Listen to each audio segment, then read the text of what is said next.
saw my mom do the corporate America thing, be very successful, and then at a point of great success to choose herself and to choose her mental health. And I think it's really important for your children to know, your sisters to know, for your friends to know. As you evolve, it is okay to change your mind, for your interests to change, for the things that you're passionate about, for the things that are part of what gives you purpose, that fills you up, that makes you feel impactful.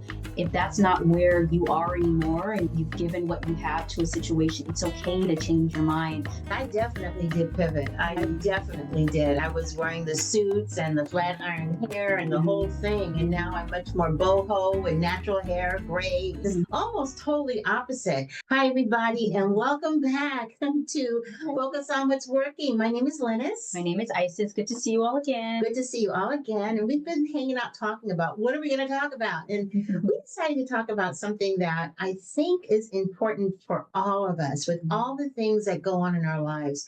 There are times when we get weary or we get tired, our spirits get weary. It's sometimes hard to get our mojo back. Yeah. So we thought we would talk a little bit about what we do to recharge, reset, re-energize, renew our mind, body, and spirit so that we can keep moving forward. And the first question, I guess, would be, what does that mean to us? What does that mean to recharge and reset? What does that mean to you?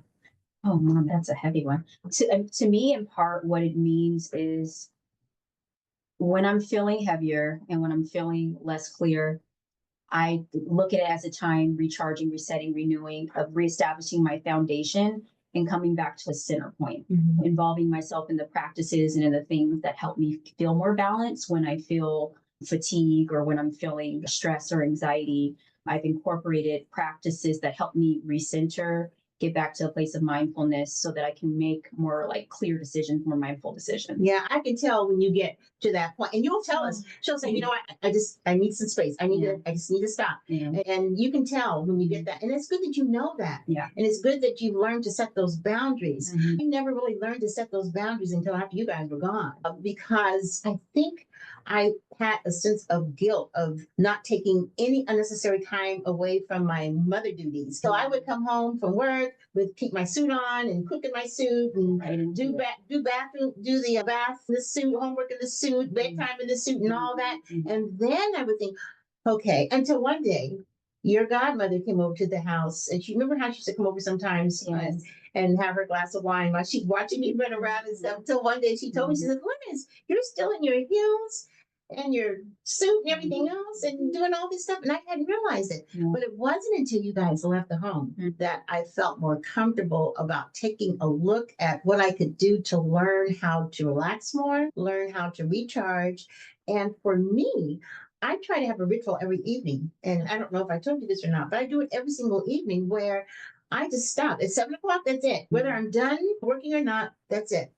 And I get my favorite cup of coffee, or I don't really drink wine before bed anymore. Maybe a cup of coffee, which makes me sleepy, doesn't wake me up. Yeah. Or some water with lemon in it, maybe a little snack or something, and watch my favorite television show or read a book or whatever and drift off to sleep. Yeah. I look forward to that time of the day because it gives me an opportunity to just not just to relax so that I can charge. The other thing is that right before I go to sleep, I write down 3 things that I'm grateful for because I feel like I want to go to sleep thinking about something positive. I think that's so important. Yeah. What's running in your background, whether you're listening to it or where your thoughts are focused. It's amazing how that shows up in your subconscious when you're sleeping, in your dreams, or however you look at that. But yeah, it does. And sometimes I will dream about the things that I'm thinking about, but it does give me a better attitude instead of thinking about all the things I have to do the next day or thinking about maybe the bad things that might have happened. Again, focusing on what's working or focusing on what worked that day, the things that I'm grateful for. Yeah. So that kind of helps facilitate a reset.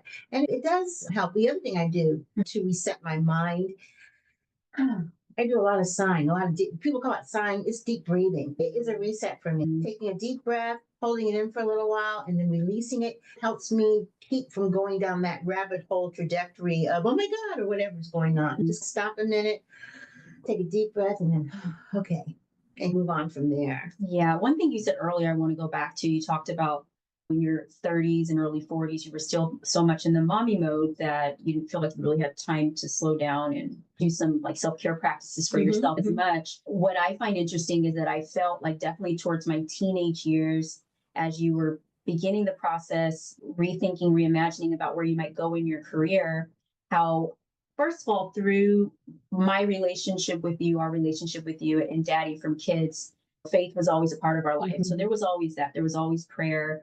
There was always relationship with God. But when you entered into your 40s and I think went on another level of your wellness journey, I got to see a lot of behaviors modeled about creating self-care practices, even as in your exploring and trying to obtain all this knowledge. Yeah, that was right around the time when I opened my, this is crazy. I decided to go into business for myself right around the time when they were getting ready to go to college and getting out of high school. But it really saved my life in so many ways because I had an anxiety disorder at that time and I was trying to find a way to heal. Yes, I did begin because that's where the prayer room came in. You had moved out. Yep, here we are later on. But you had moved out and I took over your room and created, it was purple back then in the other house, And we had this prayer room. And here we are 18 years later and I still have a prayer room office. But that was the beginning of my learning to reconnect with myself and to find Lynnis again. Because I say this all the time, it's true. When you put your self-care off and you say, okay, I'll do it later, put it all the way in the back burner. When you do that, eventually you're so far back there, it's really hard to bring yourself forward. And I knew that I was back there somewhere and I had to bring myself forward. So the first thing I thought of was taking Isis's room because it was smaller and it was all pretty and purple and all that, and beginning to put things in it that remind me of the days when I was single and just Lynnis before all the other kids came. And it really did help me begin to have a permanent reset. And you know what? Every time I walk into this room, first thing in the morning, it's a reset. It's like a reconnection of, yes, this is my space. The pictures that you see on this wall here are all representative of things in my life that are important to me. I have a couple of pictures that signify my four daughters, and their pictures are right up there, and all the dancers from the years that I used to dance and all that stuff. So sometimes reset might be peeling back the layers and reconnecting with either who you used to be and you're trying to return to that, or who you want to be. Yeah. So when I was speaking about practices I saw you doing in your 40s, I think two things that contributed to my ability to maintain or grow in my self-care practices. And I think a lot of that has been first and foremost the modeling. So as I was entering into my 20s, I had already seen some things. So I started incorporating some things. And then I think the other part from a different perspective is I don't have any kids yet. And so I view my nieces and my nephews as my kids in my own way in my mind. It's been very fulfilling to see my sisters be mommies, but I do acknowledge that I've had more space and more room to be self-reflective and to pour into myself and evaluate some things from a little bit sooner because I did have time to unpack some things. And it's interesting because when you're at a certain stage of life, the 20s and the 30s, and you don't have children yet, something that I was always mindful of, I didn't want to become self-absorbed or unaware or less developed in certain areas of my life because I was like hyper focused on myself, right? Like just being into me to where I became disconnected from experiences that I didn't have yet. That hasn't happened. In fact, I have to say, for all of you, that hasn't happened. And it might be because you did have multiple siblings. You have 3 younger sisters. And I think it was a blessing in the sense that I got to be involved as an auntie with my nieces and nephews. And I think it did absolutely. And it's, again, nothing against not having children, but I'm glad that I got to experience being an aunt and being a part of being in their village and seeing their experiences and all the ways children have enriched the lives of my sisters and the importance and the beauty of family. And it helped me in a different way evolve and have mindfulness, particularly around just empathy around the experience of mothers, young mothers, and the things that they face raising children. And I'm glad that I got to be a part of that and is a part of the Yeah, village. I think that even if you never have any children, there is something to be said about getting a chance to spend some time with children from infancy on, because it addresses that part of your nature that most women have, not all, but most Yeah. women have, to nurture and to be Mhm. able to care for something outside of yourself. And it also really does help to keep from being myopic. Yeah.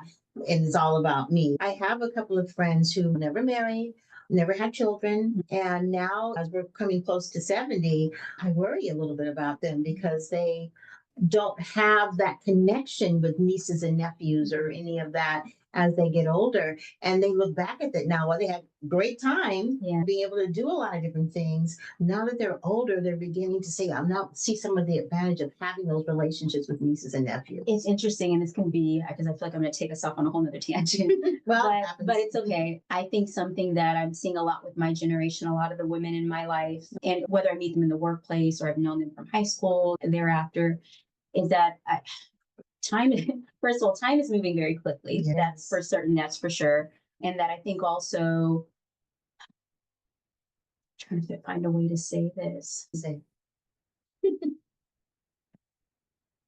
I think with our generation, there's a lot that was put behind career independence, the girls' trips, the traveling the world, the attaining the degrees and the accolades and all these other different things. And it's time moves so quickly. And then you look up and it's, wow, I'm in my late 30s. And I'm not telling my story, I'm telling a collective story. Now I'm really feeling the clock. What does it look like? And now I feel like I have this way more truncated amount of time to accomplish some of these things. and I understand that feeling. Yeah. My girlfriends, some of them have that feeling, but I have to also think about something that I was listening to Michelle Obama say not too long ago about you really can have it all. You can have the career, you can have the great husband, you can have the wonderful children, you can have it all, but maybe not all at the same time. So maybe you do certain things for a reason right here for that season, and that season passes and you do something else. So it's not that you do it all at once, but you do begin to do things. For me, I had a chance to do some introspection and things like that in my 20s and my early 30s. And then from 30 to about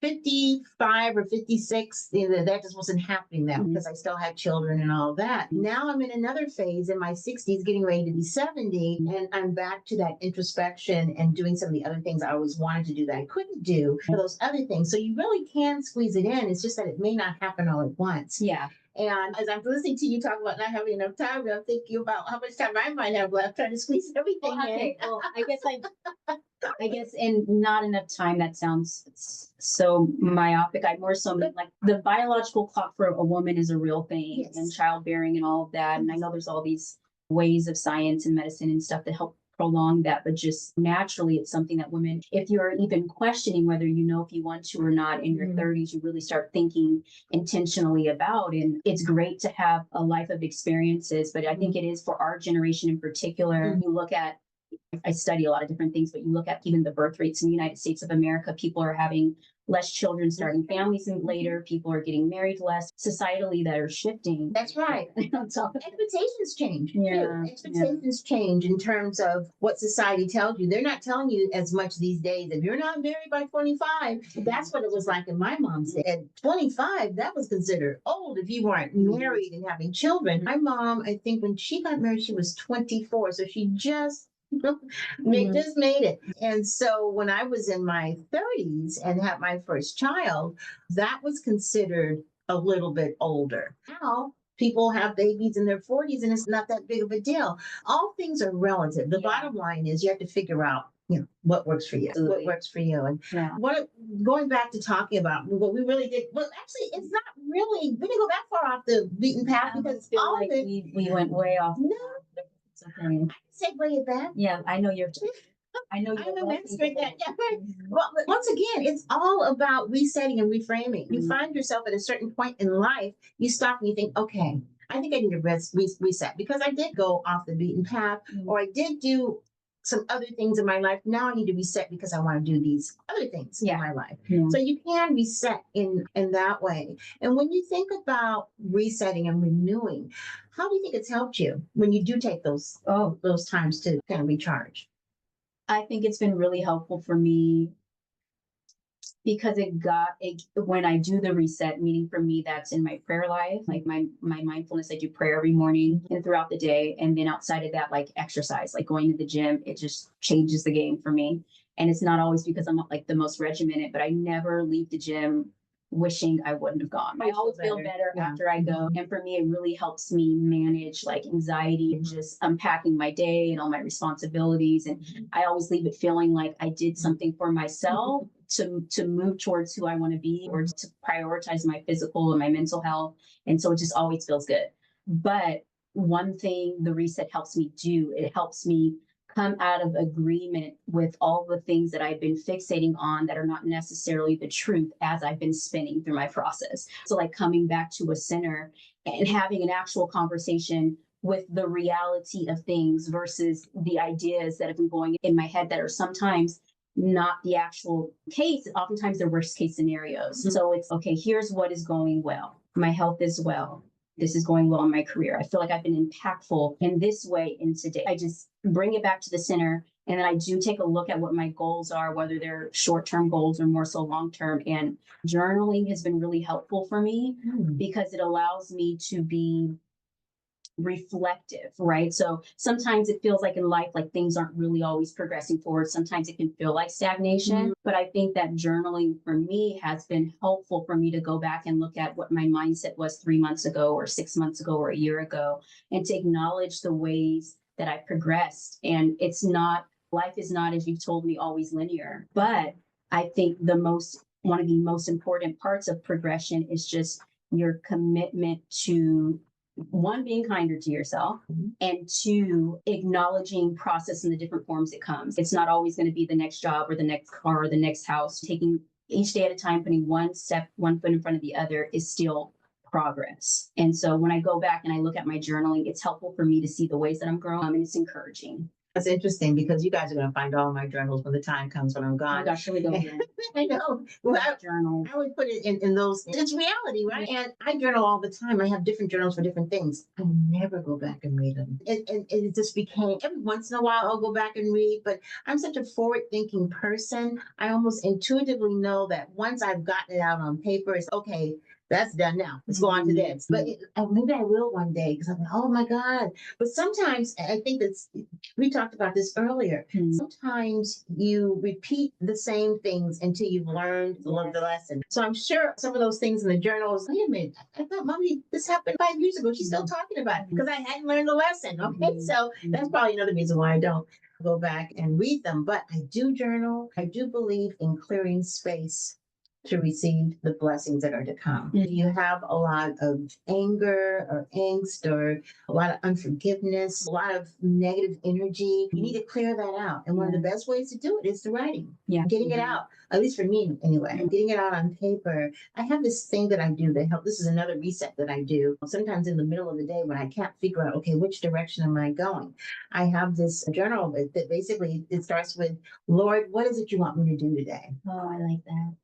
Lord, what do you want me to do today? And then I just stop and wait. And then I just start scribing. It's amazing what comes out of that. And sometimes I stop and say, wait a minute, is this me or is this Holy Spirit? What is this? But it just comes out. And then all of a sudden, I know what it is that I need to do. That sometimes resetting means actually stopping. And as I like to say, stop being a human doing and just be for a minute. Be a human that is being. We don't stop enough. The pace within which we live our lives has everything to do with what's going on with our country right now when it comes to the overall wellness of our country. We're high stress, the food we're eating is not the best, and so many reasons why we're not as healthy as we could be considering how rich this country is. But it does start first with just being and checking in with ourselves. And sometimes that's a reset that I do is I just stop. Oh, wait a minute. Ooh, let me stop. Okay. How am I feeling? What's going on right now? Where am I at? I am a chronic multitasker. I always have to. It was so funny the other day on the prayer line when Lisa said, I was talking to cousin and she said, boy, she must really be saying something because Lynnis is like, I do 3 or 4 things at once. And it's not that I'm not hearing what they're doing, whatever, but I'm not like 100% present on, you can't be 100% present doing 5 different things. You just can't. I'm not saying this is a good thing. I'm just saying this is my personality. But I was locked into her. She was absolutely right. But getting a chance to just be and Mhm. take that opportunity for a reset and then ask God to bring to you or the Holy Spirit to bring to you what it is that you're supposed to be doing. I think it's a great way to get back on track Yeah. because if it's within God's will, then it's going to work out. Yeah. And I think something that I'm still learning to do because of our interconnectivity with our families, with friends, with how accessible we are, right, all the time. I'm the type of person that typically, if you text me or you call me, like I pick it up. Like it is, for me, for a long time, it was very rare that I would see a call coming from someone that I love and care about and wouldn't, even if I was in the middle of something, I'd pick it up. But like in this stage of my life, I do have more mindfulness of where I'm at when I'm getting those calls. And if I don't think I'm in the best place to, one, be of help to whoever it is I'm going to be speaking with, or two, be like in a place where I really have capacity for it in the moment, I might send a text and say, "Hey, is everything okay? Can I call you back?" Right. Because I might be dealing with something I have going on or something with work or whatever it might be. I'm glad you Instead said of that being boundary. because I'm just very reactive, responsive, available. I still am, generally speaking, but those moments where I don't feel like I'm there, where before I would just push through that, I really have been doing a better job. Yeah, I'm glad you've learned that boundary Yeah. because Isis is very giving. She's very accessible. She loves her sisters very much, her nieces and nephews, and she shows that. But sometimes resetting can be about setting those boundaries. And sometimes we feel the need to set boundaries as we move into another phase of our life. And one of the things that might change is how you've been normally. It doesn't mean you don't care anymore or any of that kind of stuff. No. It just means, you know what, I need to redefine. Now, for me, I go in and out of setting the boundaries. It just depends. Yeah. But I do know that there's certain phone calls that I'll get at a certain time, and I'll be like, you know what? I think I'm going to answer that phone call right now. I know Everything's in my okay. heart that everything's okay. Yeah. I need to get this done, and then I'll do that. Something that could pay more closer attention. It's funny because I've been here a little more than 2 hours, and within the first hour that I was here, two of my sisters.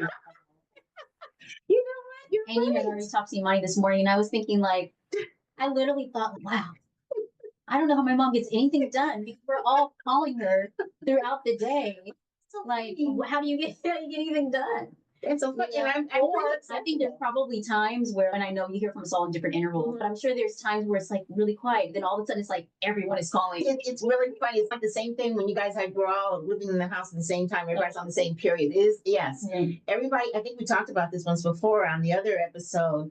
I know they have a lot of let's don't tell mom this kind of stuff or let's don't talk to mom Yeah. about this. I know they have this conversation and it's fine. Mhm. But almost always I end up finding out the whole story anyway because each one tells me a little tiny bit that is not portraying a confidence, but it's just their opinion or whatever. So I was Pray like, about this. I put it all together. Oh, okay. That's what's going on. Mhm. And so by the time I probably come to tell her something, she's just sitting there. She has no clue what's going on. She's probably pretty much heard the whole thing. Yeah, pretty much. But that's right. You're right. Like just in 2 hours, and that's pretty much how it is. Yeah. And I'm pretty transparent about that. I've told my clients and my following on TikTok. You guys on TikTok? Can you believe that I'm on TikTok now? Yeah. But anyway, I've told them that I hear from just about all of my girls every day. Every day. And if I don't hear from them directly, I'll hear from their children. Yes, because the children of this age are well versed in how to do FaceTime calls. Yes, It's my FaceTime. my call. 4-year-old granddaughter, my Mhm. 9-year-old granddaughter, they will call me. And that's Yes. how I know that mom is okay. To share their day, Yes. whatever it is of their day. It's so funny. You open up your FaceTime and there's this face. The whole face is right there. Okay, that must be the 4-year-old. Yeah. So back up. Who is that?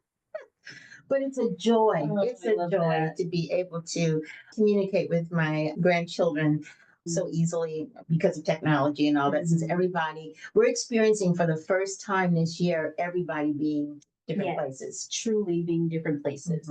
Yes, and we're feeling the need for a reset in Mhm. terms of just coming all together as a family. I was sitting in the living room this morning, drinking my coffee and just fantasizing about, wow, what's it going to be like to have all my girls in one place? Because when was the last time we were all in one place?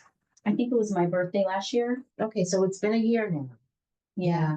I did talk to a travel agent, by the way. Ooh, okay. Yeah, We'll I talk did. about that. Yeah, I We're did. going I to plan found a one. big family vacation. Yes, so. I asked her to start looking at like maybe cruises or something. I think sometimes families that have been disconnected for whatever reason, if for no other reason than distance, Yeah. maybe a reset or a recharge of the familial relationships is planning a vacation together. Yeah, yeah, I think that's great. One thing I was thinking about when we were talking about like self-care practices, one thing that I do to help reset my mindset when I was talking about like how I get back to center, the Bible says that as a man thinketh in his heart, so is he. And there's life and death in the power of the tongue. Yes. And so I try to make an effort when I hear myself talking to myself about myself or speaking about a situation that's not life affirming.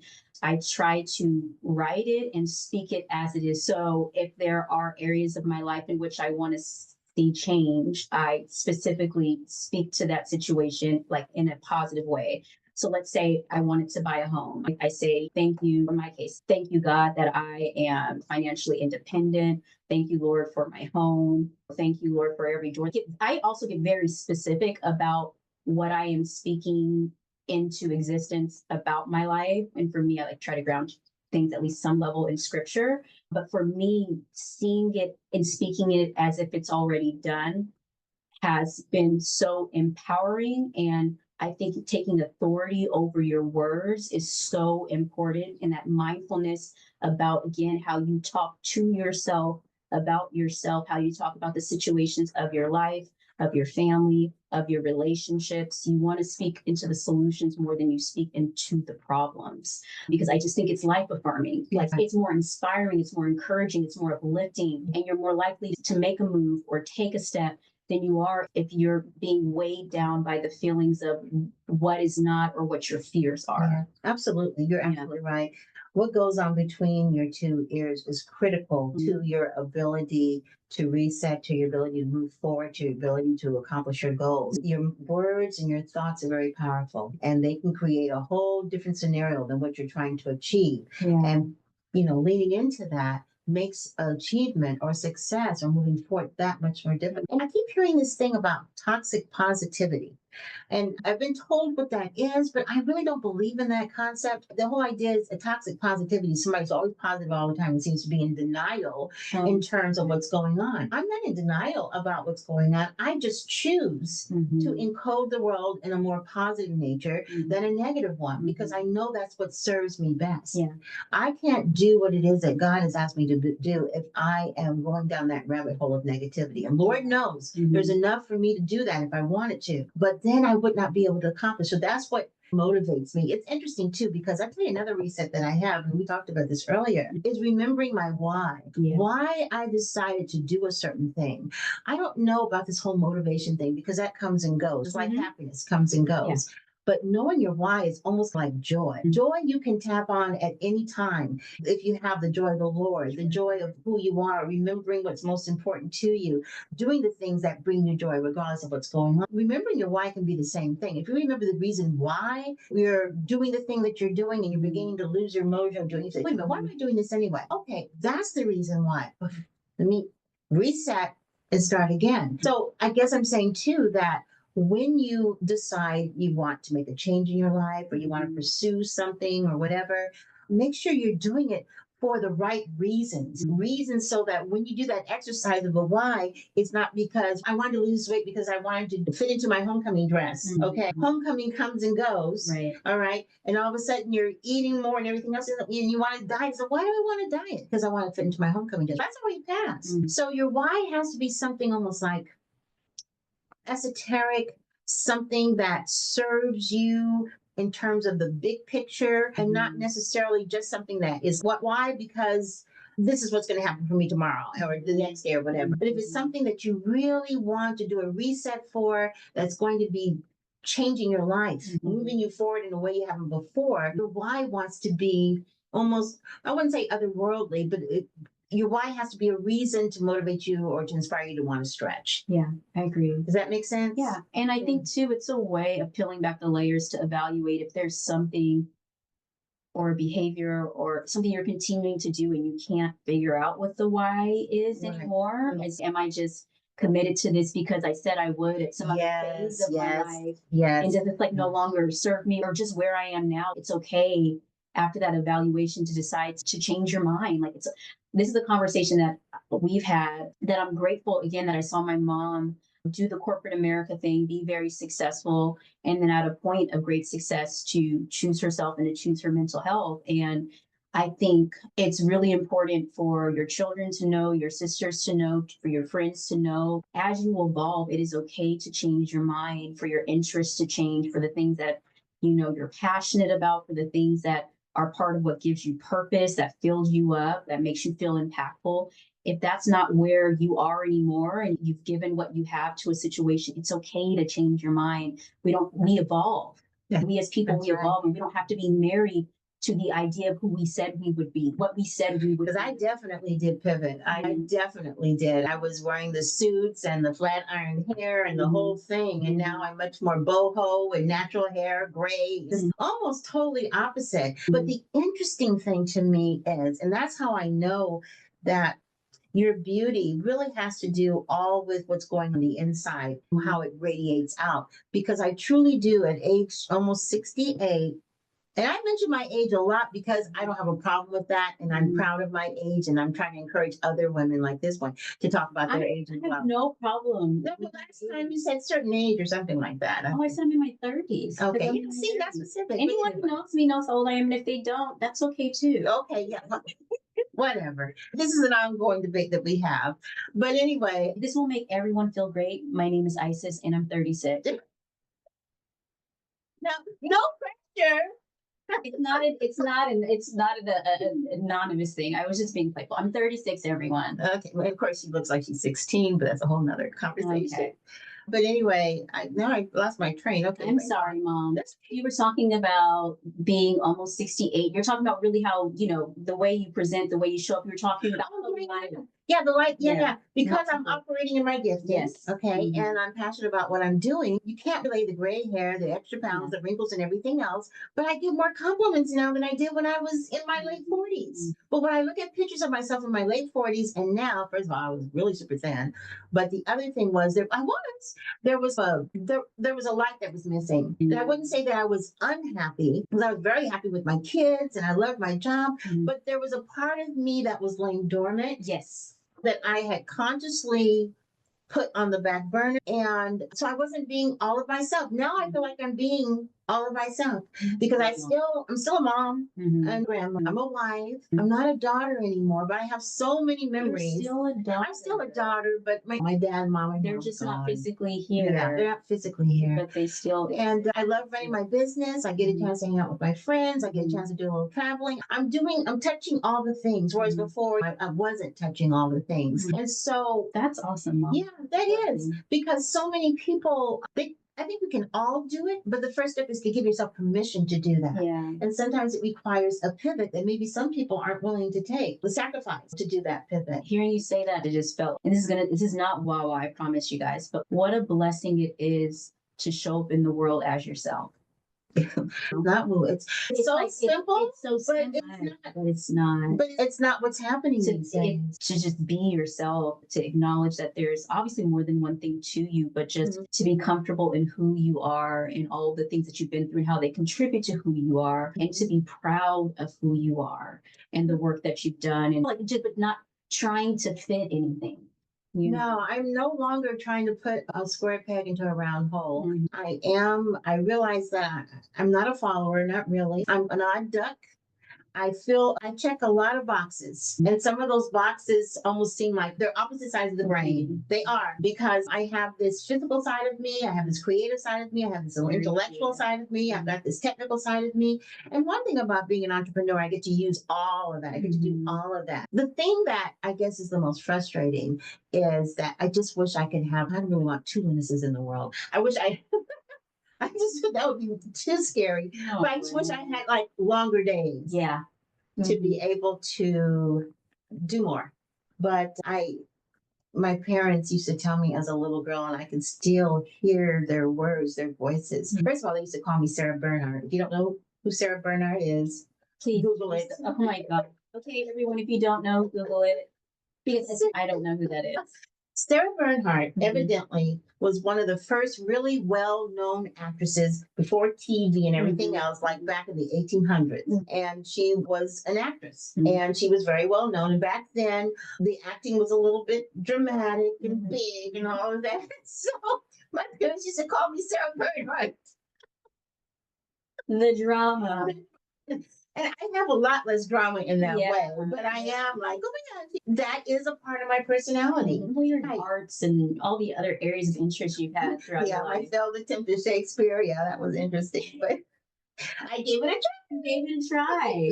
And you knew when your why was no longer there. Yeah, And moved on to the next That's thing. right. I said, okay, I've done that. So many things on my bucket list that I have done. There's still a few more. We were talking to Money via text Mhm. yesterday, Mhm. and one of my best friends said, asked me, where has she gone? Because she Yeah. said she had gone to 9 of the Mhm. 15 wonders of the world. Wonders of the Right? world. So she Mhm. gave me the list of the 9 countries, and I said, wow, that's amazing. My daughter's been to 9 countries in less than 2 years, right? Yeah, it's Mhm. just amazing. And I think it might be actually ultimately more countries and then the 9 of the 15 wonders. But it's like she Mhm. sent us the list of everything and then all the little flags next to it. And it was like, It's that's been to all the incredible. continents but Africa. Yeah. And of course, my most ethnocentric, no, it wasn't my most ethnocentric, it was the other one who said, don't forget Africa. I said, yes, I can go to Africa. But she's been to the Caribbean islands and all of that. But yeah, I know, it's so funny. But I looked at her list and I said, wow, I've been to maybe 3 countries on this list. But I'm okay with that because that's not part of my bucket list. I do have travel planned on my bucket list. This is Yeah. going to be a major reset. I don't even know if I've talked to you guys this much about it, but we really have been making plans off and on for the last 2 years to relocate for 6 months to another country. And we're I just think about you there. mentioned Yeah, I think we that. might have. Yeah, we're just about there. At the time we were ready to really do some things, COVID came. Yeah. Because we were going to like, there's how international house swapping Mhm. in with a couple in Spain. I do remember that now. Yeah, Okay. yeah, yeah. Yeah. We're still in touch with them. So now we're trying to compare calendars, but things are so different now. I don't Yes. even know what that's going to look like right now, but we'll see. Mhm. But that's some of the things that I haven't done yet. Mhm. And I'm mentioning that because it will require a reset. Yeah. It will require, and I think that when you really are wanting to make a change, one of the first things you have to prepare yourself for the fact is in order to make the change, everything can't stay the same. It's hard Oh to my change, everything gosh. stays the same. Yeah, there was something I read last week, and I'm so mad it's not coming to me right now, but it's speaking to exactly what you're saying. Like for things to change, things have to change. You got to make room for something to be different. And if you're doing the exact same thing, it's really unlikely for that to happen. You got to make room for it. You can help with change because I'm getting ready to do this. This is going to be a major reset. What? I'm getting ready to declutter. Yeah. You don't have clutter. I just have a lot You of have things. you have like Yes. keepsakes and stuff. Yeah. But you're not. I get what you mean though. Yeah. But you're one. I'm going to start. Yeah, I'm going to start giving some of my keepsakes to the girls. I'm going to start putting them in boxes and putting them somewhere for you guys to have, and taking them out of here and giving away some of my books that I want you to have because I'm a book person. I like to touch and feel. Speaking of books and talking about reset, we talked about this before. Let me share with you one of the things that I have picked up that has really helped me to recharge, reset, and renew. And this was not my idea. This comes from Mel Robbins. And Mel Robbins is a motivational speaker. She's a writer. Some of you might know who she is. I listened to her podcast and I'm listening to her audiobook called, I think it's called 54321 Reset or something like that. And she talks about how when she was in her 40s, things were really difficult. She had gone through several jobs. She's getting ready to file bankruptcy. Her husband's business was going belly up. And she got to the point where she just couldn't get out of bed. And that was really bad because she had kids and she had to take them to school and they were always late because she didn't want to get out of bed. So she said one day when the kids were at school and she was watching a rocket take off, and the countdown from the controller was 5, 4, 3, 2, 1, and then lift off. So she said she began thinking, wow, maybe that's what I need to do. Is do 5, 4, 3, 2, 1, and then get out of bed. So she tried it the next day. And then she started applying this to other things that she was procrastinating on or that she wanted to change or make better in her life. Of course, what happened was one of the things she always wanted to do was do a TED Talk. And this is when TED Talk wasn't even like it was now. Yeah. It was very new. So she 5, 4, 3, 2, 1 and found someone to help her put together the TED Talk. So the TED Talk was about something totally different than this concept. Okay. But at the very end of the TED Talk, that's when she mentioned this process. And now, I don't know how long ago this TED Talk was, but she has, and I looked it up, she has almost 40 million views on this TED Talk. But it is amazing because I'm still listening to the book, and I'm like, what would happen if I tried this 5, 4, 3, 2, 1? This is very minuscule thing, but it really taught me a great lesson about resetting or renewing. I take the same route almost every day, and I know from a workout standpoint, I need to know on my walk, and I know from a workout standpoint, you got to switch it up. So sometimes I walk longer than I do, but it's usually the same area, whatever. Yeah. There's this little place that I pass every day, and it goes somewhere else. And I'm always wondering where it goes. And I said, no, I'm not going to do that because I don't want to put in extra steps and then have to end up walking 5 more miles or whatever. I'm not going to do it. But this time, as I was listening to Mel Robbins, and I thought, I think I'm going to do it. 5, 4, 3, 2, 1. And I rerouted and started going to that. And when I did that, and it was a form of a reset for me, my gosh, I was so amazed. I found a whole nother area and trail where there was a little bridge, a creek, a park, even a bathroom I could go to. Hey, these things are important when it comes to bathrooms. Okay, it was amazing. It's been there the whole time. And so I thought to myself, wow, this 5, 4, 3, 2, 1 is excellent, but take it even a step further. The idea of resetting and doing something different to help with your reset. And that did, it resetted me because then all of a sudden I'm on a new path and I'm thinking of all these ideas and topics and how I want to do my TikToks and how I do the TikToks become ebooks, and which is really how I'm doing it. I'm getting all the notes and I'm going to write ebooks for each one of these things. But that all came from doing something different, having a goal of resetting and using that method to help me reset. Yeah. I think that's great. And I think taking like we were talking, I was like, the path uncharted, like doing something different outside of the norm and not necessarily being tied to the outcome, but it's in the sense of like in the moment, this was a question for you, right? There's literally a fork in the road and you could have gone the path that you normally go, but you went the path less traveled. And in that, things were discovered that you weren't like anticipating or expecting. But even in that, sometimes, and this is something that I've been learning about, is being less tied to the outcome, like having an intention, right? Starting with something, but knowing that even making the effort or trying the new thing or doing something in a different way, that in itself can be growth because you're trying something new. And then oftentimes, like you said, there's other conversations that started happening on your walk and other ideas, doing just being outside of the norm. And then when you do something like that and experience like, ooh, that felt good. Let me try that again. Yeah, I was so energized. In fact, yesterday, I touched all the things in my company and all the things I talk about in my self-care. I went on my walk, I lifted my weights, I drank my smoothie, I did all this stuff. And it's been a long time since I did all this stuff. And then I had energy to spare. And I think that's one of the reasons why it was hard for me to, now that I really think about it, wind down to go to sleep in a deep sleep. I thought it was because I was stressed, but no, it was because I was so excited about the fact that I did all the things and I was in a process of a reset. And that was the next thing. What have been the aha moments as a result of reset? I just told you mine. What's yours? Now. I think it's less of an aha moment. It's a self-awareness. As when I do reset, I realize that I can hear myself. Meaning for me, that means like I'm clear in the sense that I feel like I'm operating with more discernment, with more mindfulness, more clarity, less like I'm just in the routine of my life. I feel calm, I feel peace, I feel present. Because for me, oftentimes it's like in my role, I'm constantly shifting into different things. And a lot of the work that I do in my role in my life in relation to other people, it's sometimes very extroverted. I'm not actually an extroverted person as I speak on a podcast. As you see every day training people. But it's a part of, I think, a gift that God has given me in my work. And so I'm constantly in my work pouring out into other people, which is great. I love it. But in that, because I'm constantly talking to people all day long and in front of people all day long, it can be hard for me to get quiet a little bit when I myself. It takes a while for me to decompress when I get home from work. But one thing that I notice when I get centered, when I have my prayer time, where if I just read my book, my mom knows that I'm like always reading a book, whether it's on my Kindle, whether it's a physical paperback, like that is the way I truly decompress, is I just get quiet and I read. But when I find that when I can quiet the chatter and when I feel like I just feel peace and I can hear like the Holy Spirit clearly, like where I just know that I'm calm, that's an aha moment for me because it reminds me that I've been away from it and that there's just been a lot moving and going on between the years. But that's not necessarily an aha moment to me. It's more like an aha mindset.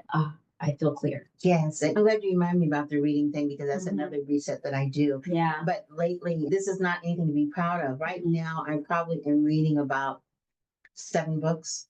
Mom, I used to focus on one book at a Me time too. I used to be like forever. that. But and I will say this, and I don't know if this is just like a life thing because I have certain types of genres I like to read. And so I've read so many books that if I'm noticing, I used to never not finish a book. Me But if too. I am noticing that I'm like, this book isn't that well written, or this isn't that good, I will stop a book. That's right. And I never, that used to feel like, oh. Yeah, I know. Me either. I used to But now finish I'm books. like, now I'm I, like, these characters aren't connecting, this writing's choppy, or I just want something a little else right now. And then I'll go read something else and then I'll come back to it. But that's something that like even 2 years ago I wouldn't. Yeah, it's interesting because like force now I'm back to read. I have to read now because I'm going back and getting another degree in my profession, and it's been really interesting because it's very. I'm in the technical stage right now, chemistry and all this other stuff. And I crave now some of the books my mom used to read, like a Harlequin romance or something that's really fluffy. I love myself. Okay, Danielle Steele and some of those other things we used to make fun of back in the day, but now I can understand she was just trying to reset, just disconnect. Yeah. And do something else. Yeah. I used to read a lot of the same kind of books my dad would read. The spy. Yes, yeah, the thrillers. I used to call them WB books. You can guess what the WB is because it's it's very manly and a lot of action and spies and killings and all this stuff that they say most of them don't like to read, but I used to like to read those kind of books. Now instead of I don't like to read those kind of books as much anymore. I like to read other kinds of books about women and their lives and things like that. So now instead I just watch television programs like that.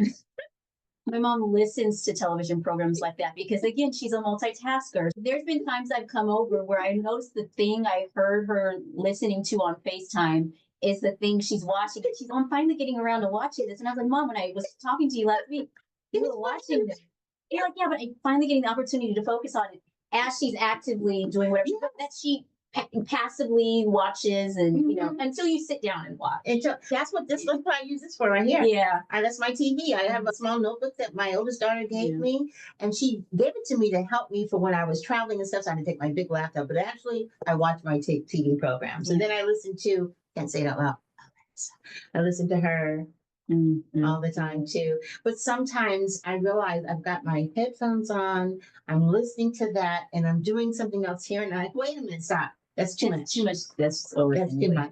So then it's time for a reset. One last little thing that I did notice about me with my books, which told me, oh, you need to take a little bit of a disconnect from all the apps and everything. I can sit down and read in a concentrated way for like hours, like uninterrupted. I found myself only being able to read for a couple minutes at a time. And then I was going off fidgeting to do something else. And that's not like me. And then I was like, I understand. Okay, you've been dealing with a lot of overstimulation with all the electronics and it's messing with your attention span.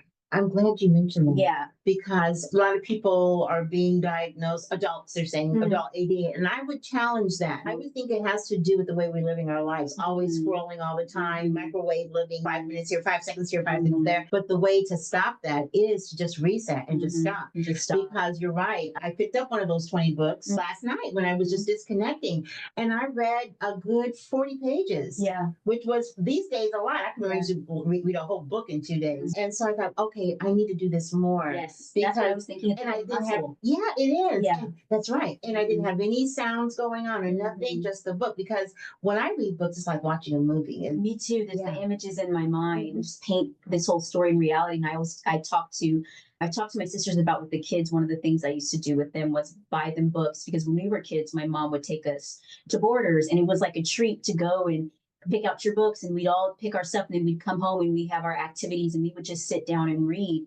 And I think it's so great for children at young ages and anyone in any stage of life, though, really to exercise your imagination and to be able to paint things in your mind without physically seeing something. I think it works. I think it's a good brain exercise. And I think it helps with creativity and focus. And I just love to read if you can't tell. But no, but really, I do too. And I think, and I see I think two of the sisters love to read, and then the other two are like, oh, only because I have to. Yes.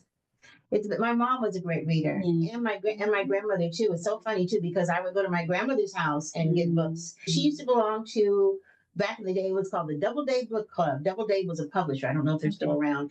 And you would get one book for $1, and they would send you 5 books. And then if you didn't like it, you could send it back because no one ever liked it. You always get charged for it. So she would get I banked on that. That was Amazon purchases before Amazon. That's right. She would get 5 books like a month or something like that, and read them all. And then we read the same kind of dramas, my grandmother and my mother, which is really wonderful when you think about it. That 3 generations reading the same kind of book. That was really wonderful. But this has been a great conversation, and I've learned some things about you, and learned some things about what I'm going to do differently, or maybe not differently, but additionally, definitely going to make more of a concerted effort to do some resetting to my reading. Yeah, I'm telling you, once I realized that, it scared me a little bit because I've never had issues with being able to concentrate for long periods of time. And I knew immediately what was likely contributing to my lack of focus. And I'm like, oh, wow, if this is happening here, like, where else might this be showing up in my life? Just being a little bit less focused and calm and ability to concentrate for long periods of time. Yeah, I've made a concerted effort to return to my reading as like really an exercise, and also just calms me down. Yeah. So I think maybe figuring out what kinds of things you could do to reset could be helpful in actually resetting. Yeah. The idea of, okay, I'm just going to reset. Okay, what are you going to do? What are you going to do? Think about it. And whatever the reset is, it's going to be something to calm you down, something to bring you joy, something that makes you maybe see things in a different perspective, something that might help you to reverse the trajectory of whatever's going on that may not be that positive. But definitely the idea of making a reset a part of your self-care plan, whatever that is, I think it's really super important. I agree. Okay. Thank you, Isis. Thank you, Mom. For hanging out. We've been trying to do, she said we weren't going to mention this, but I'll tell you. Of course, I'm going to tell you. We have tried to do this a couple of times, and there's just been life be life, and what can I tell you? Yeah. But this is our second one, and we're going to do more. And thanks so much for hanging out with us today. And never forget to focus on what's working. Have a great day, everyone. Bye-bye. Bye.